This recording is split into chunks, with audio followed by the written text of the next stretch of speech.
What's going on, guys? It's Tony K with UGSM, living the dream as always. And today I'm going to do a shorter video talking about the 4th of July event we did in Homer, Illinois this past week. So yes, this past week for the 4th of July, Allie and I decided to do the Homer Freedom Festival. This is a picture of our tent. Now, one of the things you're going to notice really quick is the internet out here was terrible, so it was hard to upload stuff. I don't have a ton of pictures, so it's really just going to be based on our tent. But looking at our booth, I love how much it's changed this year alone, just in this spring-summer season. New tablecloth, we've got these tarps that we're using up here, just to add a little more style to it. We've been using the sidings, and I'll talk more about some of the experiences that this offered a lot of learning moments for sure. But I really love how things have come along in our booth. And then here's a picture of the other corner, opposite side. Again, really love it. We have another little canopy up, and then we have a bunch of stuff hanging up. You can see the 8-bit art, you can see the paintings. It's a lot of fun to have this new style and setup. Okay, so let's talk about the event. So first off, once again, just like almost every other event we've done this summer, the event coordinators have been awesome. We woke up morning of to some emails that, hey, there's storms in the area. They're canceling the 9:30 parade, which meant they're going to let everyone set up a little bit later. Basically, they said just be set up and ready by 11. So we decided just to show up at the regular time because we knew the regular time we were going to show up was between 8:30 and 9. It was supposed to rain all morning, and we figured if we show up and get our tent up, that means the ground's going to dry under us sooner, and there will likely be a lot less traffic for us to deal with.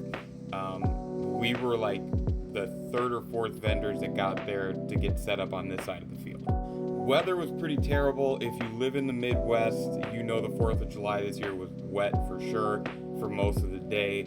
The sun really didn't come out and get warm until like probably 5 when we were tearing down. But you'll have that as part of the market life. While we're talking about it though, before I forget, if you look in the corners and in the back there, top corners, and then in the front you see some lumps, those are pool noodles. Guys, when it rains and you are doing outdoor events like this, you need to put these pool noodles in so that you can make sure the rain doesn't pool into your tent and spill. I'll talk more about that in another video, but just thought about it and wanted to share that now. So this is one of the only photos I have from the event to kind of show you the background. The way that it was, you had this huge tent here where there was 2 stages, and they were just rotating bands back and forth through 45-minute sets. That was pretty cool. There wasn't a bad band, actually. Like the first 2 were, what we expected, a little bit more white people music is what the first band called themselves. They said, this is our white people section. They played songs like Country Roads and Born in the USA. It was really funny. They were pretty self-aware. But they also had some rock bands throughout the day. It was really cool. And then up here, and then going all the way to the sides here, they had food trucks, and I guess it would be facing back that way then from the photo is where all the vendors were. Total vendor-wise, I think I counted 12 tents, which isn't bad at all. So the weather throughout the day was a factor, like I said, but overall sales were pretty good. We made a nice little profit.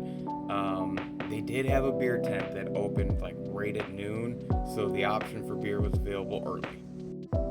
One of the big frustrations I did have coming out of this event though was that email I said that was sent out early in the day that offered people an opportunity. They said be there and be ready by 11, and multiple people took that as I'm not going to show up until noon. And then the people that were over here, I didn't get a good picture of their car when it was there because I had someone coming in, but they drove their car up where the vendors were who were open and ready, and they unloaded, left their car there for a while. Like I've had that happen a couple times at events this year.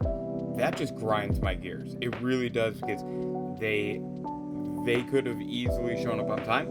They were one of the people that were in the email thread complaining about the weather, which again, another video, but why vendors blame market coordinators for the weather is beyond me. But look, moving past that, this was a good event overall. The rain, we kind of knew, I think at this point we have a really good process of dealing with weather conditions.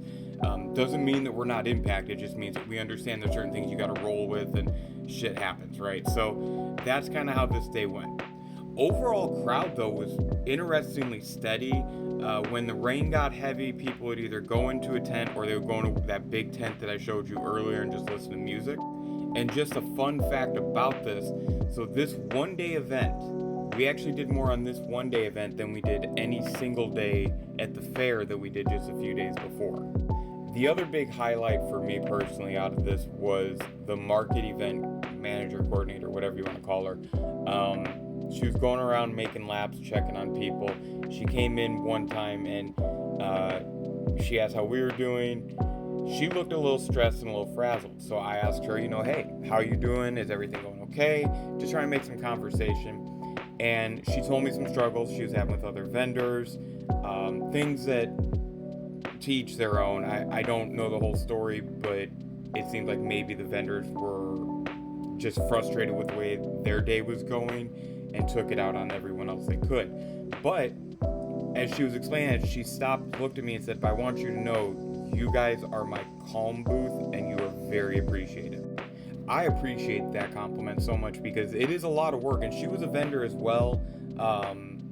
At one point, stories we were sharing, understanding the things that both sides, the event planner and the vendor, have to go through in order to make this happen, things that are within your control and things that are not within your control, it's a lot.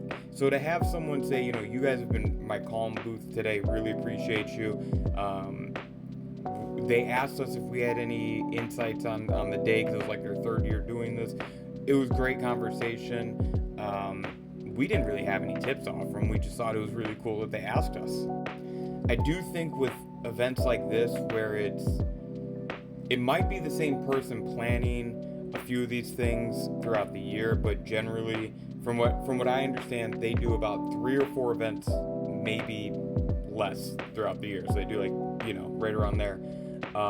They don't get the same people coming every time, which I think creates that kind of gap of you don't know how to take people don't know how to take you, the communication's new, and any challenges can be tough to deal with. So I think a lot of that had to do with the stress of the day for everyone else, but for us, we kind of knew going in, like, hey, this is going to be a tough day.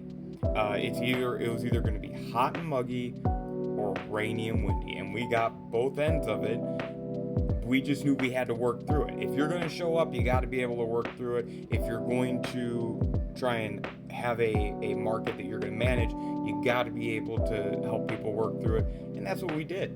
If any of this sounds a little preachy, I don't intend for that to be the case. This was actually one of the harder markets or events we've done because it was the last one we did before this break we're on now, where we're going to take a couple weeks off to recharge. So just imagine your last day before vacation at work when you're really in need of some time off. That's where we were at. I don't know if we're going to go back and do it next year. It has nothing to do with the event itself. It's more so we want to try some of these new events this year and see if we could grow a bit, and we have, but we want to see what else we can do as well. And we're not planning for a year in advance right now in terms of what events we're going to do. Let me know if you guys have any questions or if you guys have any stories or anything to share about doing events. I love talking to vendors about it. Anyone that's ever done an event with me knows that I like to just go and walk around and talk. I normally carry my ukulele with me and just have a good time. So sharing the experience is half the battle for us. Thank you so much for watching. Really appreciate you guys. Like, comment, share, follow, do all that good jazz, and we'll see you next time. Thanks.